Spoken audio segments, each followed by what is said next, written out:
தக்காளியை வச்சு இப்படி கூட செய்ய முடியுமான்னு யோசிப்பீங்க. ரொம்பவே அருமையான ரெசிபிங்க. ரொம்ப சுலபமாக செஞ்சிடலாம். Hi friends, welcome to Chennai food. இந்த ரெசிபியை நான் எப்படி செய்கிறேன் நீங்களே பாருங்கள் வாங்க. இந்த ரெசிபி செய்கிறதுக்காக நான் 4 மீடியம் சைஸ் தக்காளி எடுத்துருக்கேங்க. தக்காளி நல்லா பழுத்த தக்காளியாக எடுத்துக்கோங்க. பார்க்கும் பொழுது நல்லா இந்த மாதிரி ரெட்டிஷாக இருக்கணும். இந்த தக்காளியில் இருக்கக்கூடிய இந்த காம்பு பகுதியை கட் பண்ணிவிட்டு சும்மா ரஃப்பாக நம்ம கட் பண்ணி எடுத்துக்கலாம்.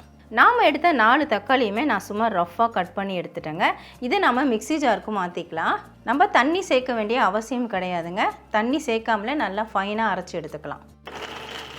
தக்காளியை நல்லா இந்த மாதிரி நைஸாக அரைச்சிக்கோங்க. இதை நம்ம வடிகட்ட தான் போகிறோம். ஒரு மிக்சிங் பவுலில் நான் வடிகட்டி போட்டு வச்சுருக்கிறேன். அதில் மாற்றி விட்டுடலாம். எல்லாத்தையும் வடிகட்டிட்டேங்க. இதை திப்பி நமக்கு தேவை கிடையாது. இந்த அளவுக்கு நமக்கு சாறு கிடச்சிருக்கு. இப்போ இதுக்கு தேவையான காரம் போட்டுக்கலாங்க. நான் 1 டீஸ்பூன் அளவுக்கு தனி மிளகாய்த்தூள் எடுத்துருக்கிறேன். அதை சேர்த்துக்கிறேன். உங்களுக்கு எவ்வளோ காரம் தேவையோ அதை பொறுத்து நீங்கள் சேர்த்துக்கலாம்.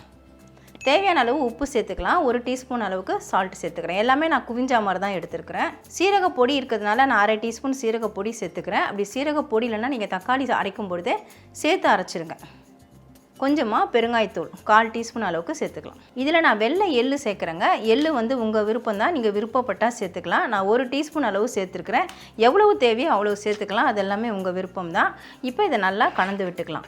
இதில் சேர்க்கறதுக்காக நான் பச்சரிசி மாவு எடுத்துருக்கேங்க. வறுத்த மாவு வறுக்காத மாவு எதை வேணாலும் பயன்படுத்திக்கலாம். நான் 250 கிராம் அளவுள்ள மெஷரிங் கப்பில் 3 கப்பு சேர்க்க போகிறேன். 2வது கப்பு சேர்க்குறேன். இப்போ 3வது கப்பு மாவையும் நான் சேர்த்தேன். இவ்வளோ தான் சேர்க்கணுன்றது கணக்கு கிடையாதுங்க. நமக்கு எவ்வளோ தேவையோ அவ்வளோ சேர்த்துக்கலாம். நான் சேர்த்த தக்காளிக்கு தகுந்த போல் அரிசி மாவு எடுத்துருக்கிறேன். இப்போ நல்லா கெட்டியாக பிசைஞ்சிக்கலாம். அந்த ஈரப்பதத்திலே ஃபஸ்ட்டு பிசைஞ்சிருங்க. பத்தலைன்னா நம்ம தண்ணி தெளிச்சிக்கலாம். நல்லா இந்த மாதிரி தலை பிசைஞ்சிக்கோங்க. ரொம்ப டைட்டாக பிசையாதீங்க. இப்போ பார்த்தீங்கன்னா நான் இந்த அச்சு தாங்க போட்டிருக்கேன். இதில் எண்ணெய் தடவி வச்சுருக்கேன். இதில் கொஞ்சமாக மாவு அள்ளி போட்டுக்கலாம். நீங்கள் பால் கவர் இருந்தால் பால் கவரில் போட்டுட்டு கூட சின்னதாக ஹோல்ஸை கட் பண்ணிவிட்டு அதில் கூட பிழியலாங்க. பால் கவர், எண்ணெய் கவர், நம்ம மளிகை சாமான் வாங்கும்பொழுது பாக்கெட்டில் வரக்கூடியது நிறைய பொருள் இருக்குது. அந்த மாதிரி பாக்கெட்டை கூட நம்ம பயன்படுத்திக்கலாம். இப்போ நான் உங்களுக்கு பிழிஞ்சு காட்டுறேன் பாருங்கள். நல்லா ஈஸியாக வருது பாருங்கள். அறுத்து விட்டால் தான் அறுது.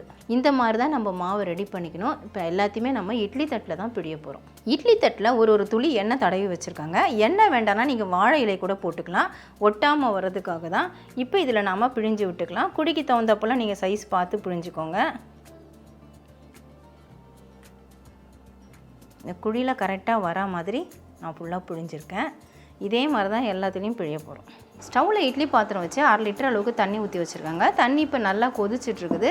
நான் பார்த்தீங்கன்னா ஸ்டீமர் பிளேட்லேயும் பிழிஞ்சு விட்டுருக்கேன். அதுலேயே ஒரு 7 பீஸ் வரா மாதிரி பிழிஞ்சிருக்கிறேன். இதில் பார்த்தீங்கன்னா 7 குழி இருக்குது. 7 குழிக்கு தகுந்த மாதிரி கொஞ்சம் பெருசாகவே பிழிஞ்சிருக்கிறேன்.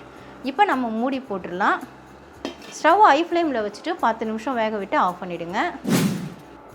ஹை ஃப்ளேமில் வச்சுட்டு 10 நிமிஷம் வேக விட்டுட்டு நான் ஸ்டவ் ஆஃப் பண்ணிட்டேங்க. இப்போ இதை நம்ம வெளியே எடுத்துகிட்டு ஆற விட்டுடலாம். ஆறுனதுக்கப்புறமா நம்ம தாம்பாளத்தட்டு இல்லைனா துணி எதனா விரிச்சிட்டு அதில் அப்படியே ஆற போட்டுடலாம். எதுக்காக இந்த மாதிரிலாம் செய்யணும்? நீங்கள் அப்படியே கஞ்சி காசிட்டு வெயிலே உட்காந்து செஞ்சுக்கலாமே அப்படின்னு நினைப்பீங்க. வெயிலில் நம்ம உட்காந்து ரொம்ப நேரம் பிழிய முடியாதுங்க.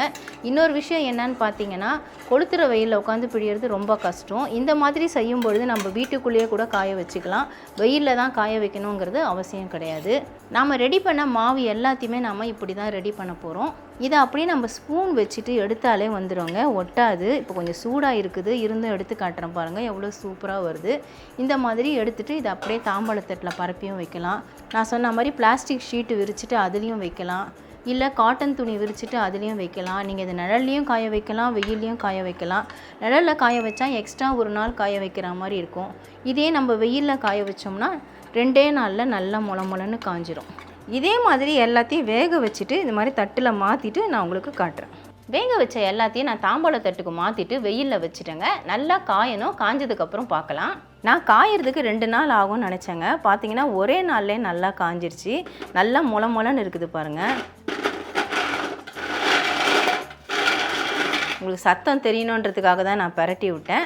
ஒன்று ஒன்று காஞ்சதுக்கப்புறம் அப்படியே கொஞ்சம் பெண்டான மாதிரி ஆயிடுச்சு. ஷேப் வந்து அந்த வெயிலுக்கு அதுக்கும் அப்படியே பெண்டான மாதிரி இருக்குது. ஆனால் நம்ம சேர்த்த அந்த எள்ளு பாருங்கள் ஒன்று ஒன்று பளிச்சுன்னு தெரியுது. 2 தட்டில் இருந்ததை நான் அப்படியே ஒரே தட்டுக்கு மாற்றிட்டேன். கடைசியாக பார்த்தீங்கன்னா கொஞ்சம் மாவு இருந்தது.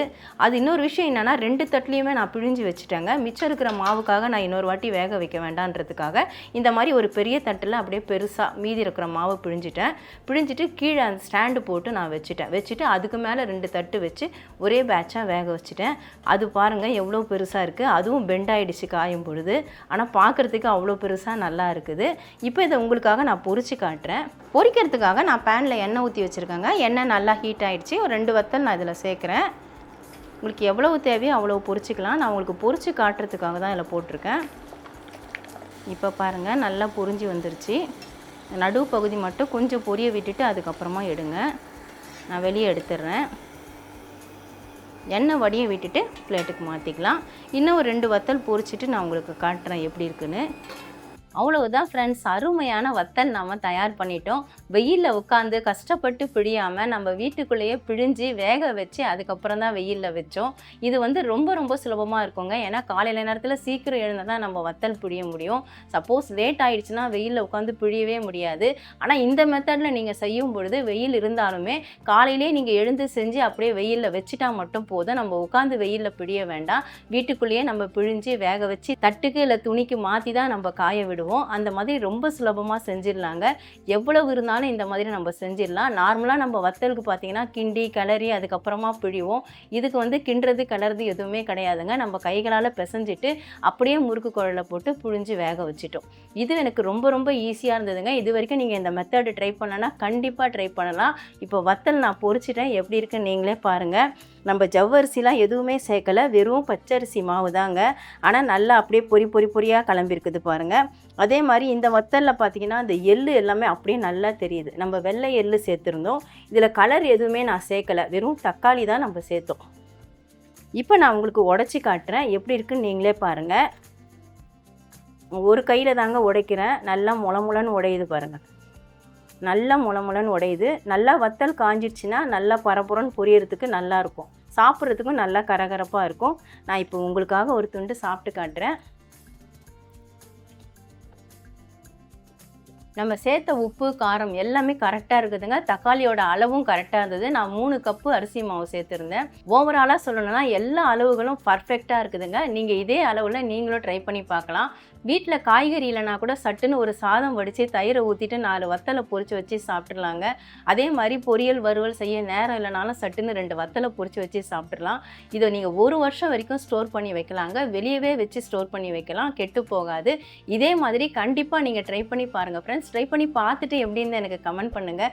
மறக்காமல் நம்ம சேனலை சப்ஸ்கிரைப் பண்ணிக்கோங்க, லைக் அண்ட் ஷேர் பண்ணுங்கள். இதோட இந்த வீடியோவை நான் முடிச்சுக்கிறேன்.